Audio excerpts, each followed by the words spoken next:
Hello and welcome back to another video. I've just returned from holiday and through my letterbox was a ScrawlrBox. It feels very light, but this is the April ScrawlrBox, so we're just going to get straight into it and see what is inside. It's currently the 23rd of April, so I would imagine, between the 15th of April and the 23rd it had arrived. I'm not sure whether it was early, on time, late, I'm not very sure. But let's have a look at this first of all. Some very nice colours already, some very rainbowy colours. This is the featured artwork. Very nice, very sketchily, a lot of texture. It's telling me potentially coloured pencils or something like that. Very nice, very nice. And then the featured artist is Maisie Summer. Maisie Summer is an illustrator and animator working closely with clients big and small to help them communicate their stories personally and thoughtfully, often around themes of heritage, community, food and culture. Maisie has worked widely within branding, publishing, animation and editorial, as well as designing large-scale murals and narrative wallpapers. Very nice. And then these are Maisie's social media links at the bottom there. Very nice artwork. Lovely. Okay, so let's get straight into the supplies. Let's pop those there so it looks all nice.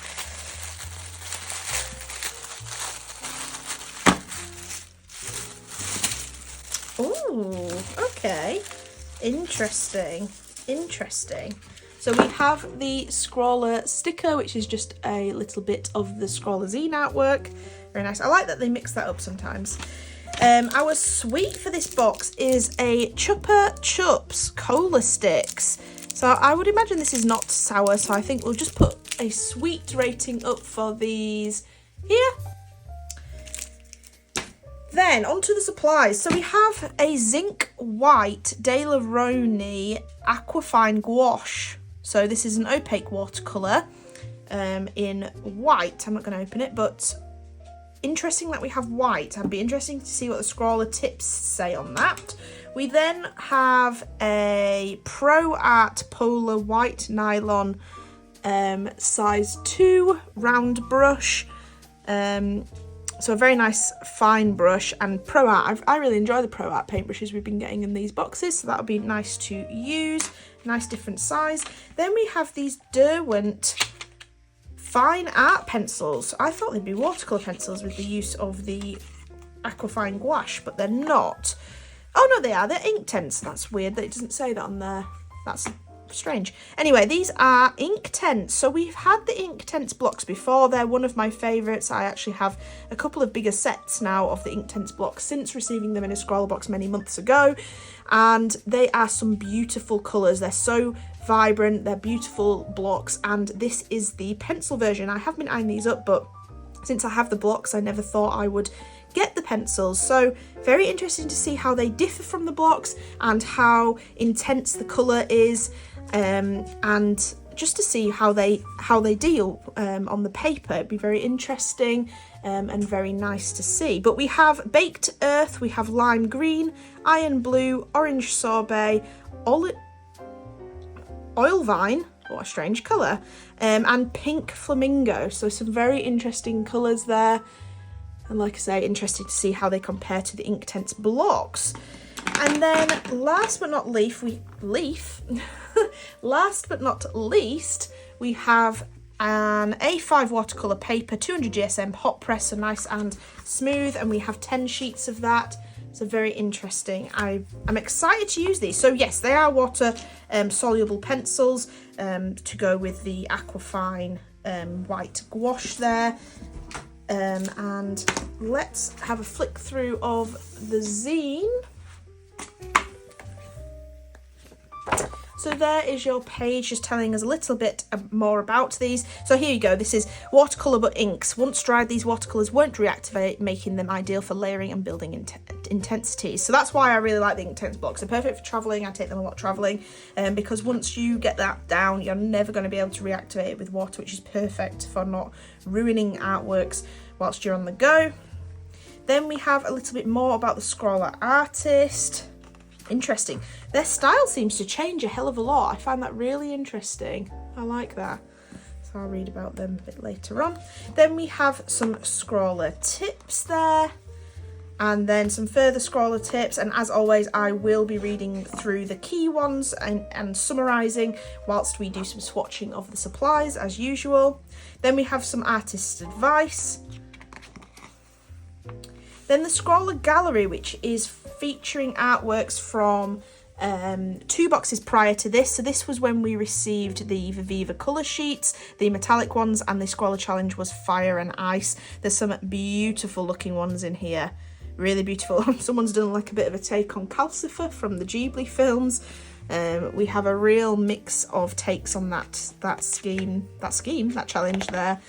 And then the top 3, wow, these definitely deserve to be the top 3. They are stunning. Look at how soft this one is. I just don't know how they managed to get such a soft texture. And then someone's done, I believe this is a leopard. This doesn't seem to have the cheetah markings, although it seems to have the physique of a cheetah. It's a bit of a hybrid, but it's beautiful. I love the colours they've used for that one. And then this one here, very literal, but also not literal depiction of fire and ice. I like that. Very nice. Oh, and they've even done a little cat one down there too. Interesting. Very good, very good. I like that. And it was a very nice box, that. I think I did the 2 starlings with the fire and ice colours behind, and I loved the way I did the starlings with the metallic paint, but I just didn't really like the fire and ice aspect. I didn't really bring that through how I wanted to, but very interesting. And then for the Scrawler Extra, we have Maisie's collection. So this is their collection of art supplies that they own, which is very interesting. It's a nice take on the Scrawler Extra. I quite like that. A bit more in depth for those people who want to do illustration. You can kind of get some nice insight into Maisie's supplies. Very nice.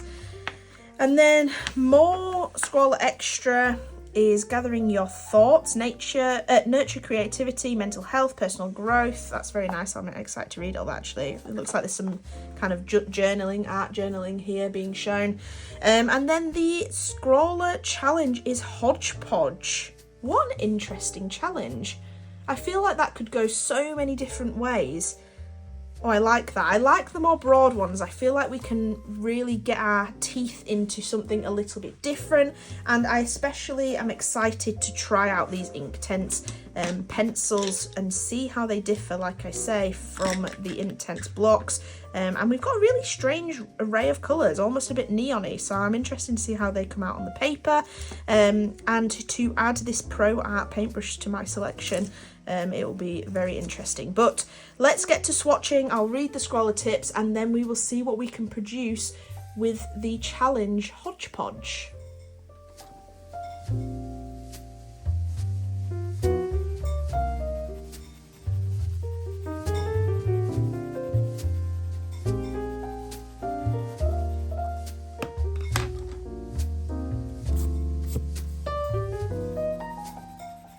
There's a really vast array of Scrawler tips for this box. We have the usual swatch it up, ways to activate, which actually was quite interesting because they show that you can use it directly onto the page, dry on the page, wet on the page, using a palette. I thought that was quite nice to see all the different ways and textures that you can get from doing that.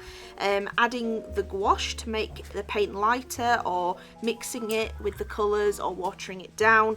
And layering. Layering was my friend in this artwork, and this says once dry the pigment isn't lifted like regular watercolour is, so it's easier to lay over with more colours and not disrupt the layer underneath. This is handy when adding in your primary details. Apply your line work and then gently activate with some water. This tones down your lines but keeps the details there. You can then work back on top with a dry pencil to refine the area. Then there's many more that kind of go into more trying the different methods together. So practicing the wet and dry techniques. It's a versatile medium, so let's warm up using a technique that involves the pencils both dry and wet. So then it goes through a number of steps on testing out the different techniques: wet on wet, dry on dry, wet on dry, etc, etc. So that's really interesting. It's a really nice addition to the Scrawler Zine. I quite like that, and definitely something for artists that perhaps don't do swatches very often, it's a nice interesting way of doing that. But that's it for the Scrawler tips for the most part, and as you can see here, I've defaulted to my usual grid method and kind of creating that overlapping of colour in this fashion, just to kind of see how many colours we can get from the 6 pencils we received. Now the pencils look very neon, and when you water them down straight, they were pretty bright, which it at first worried me. But then as I did this grid system, you can see that actually you can dull them down very easily. However, I did notice that this blue muddied the colours quite easily, so I did have to be careful, and unfortunately the blue is kind of our deepest tone, so I was using that to tone down things, and instead of creating like a blue tint on everything, it did muddy it if I wasn't careful. So I did have to pay close attention to that when I was doing my artwork, but I found these colour mixes very interesting. We had a real vast array, obviously a lot of them more warm toned. I think even the blue's quite a warm blue, I would say, so it's very much a warm selection of colours, but they blended lovely. I didn't find they ghosted too much, which was sometimes something that happens with watercolour pencils, and considering these are Inktense blocks and don't reactivate once dry, I was very, very surprised by the lack of ghosting on a lot of this testing that I did here.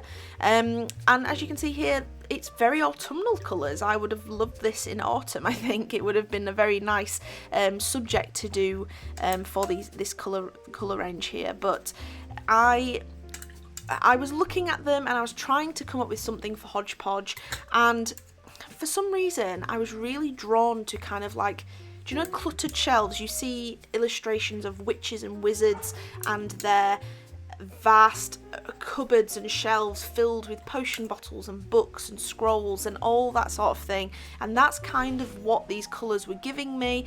It's kind of the cozy hodgepodge vibe I was getting from them, so that's kind of the vibe I was leaning into.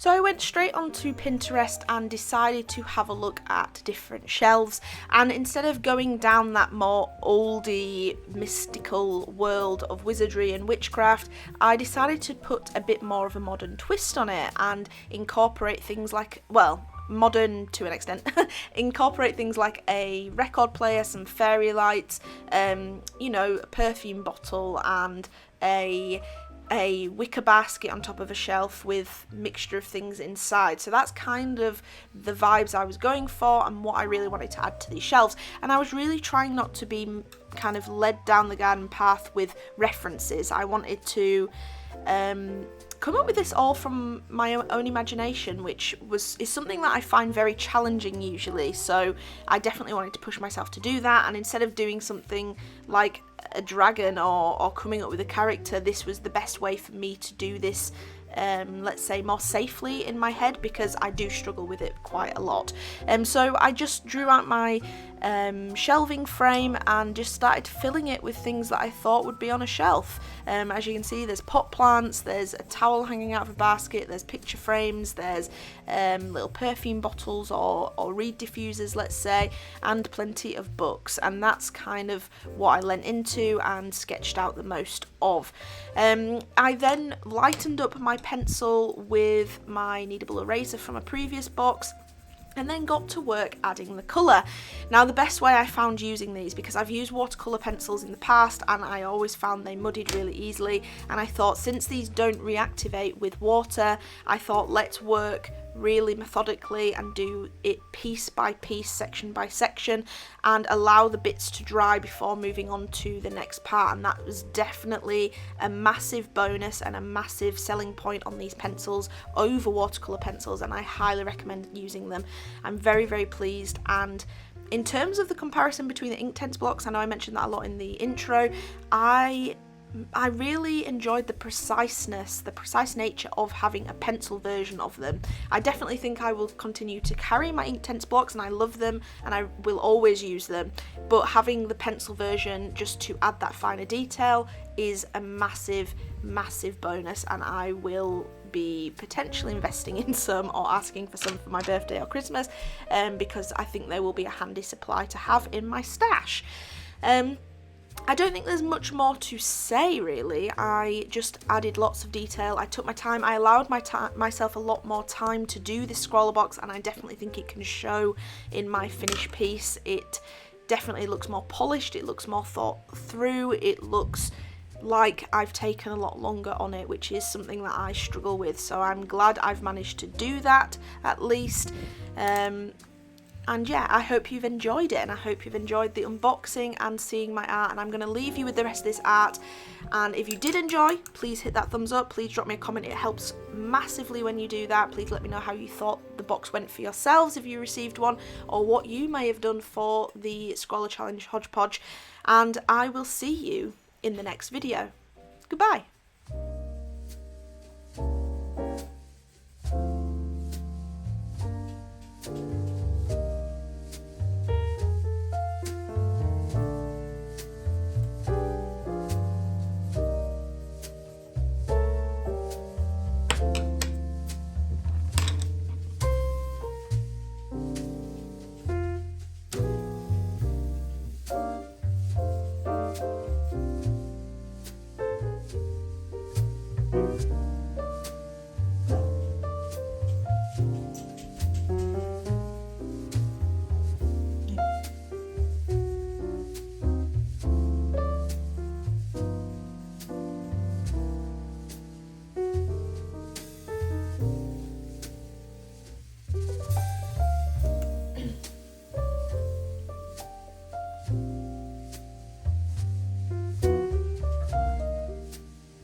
bye.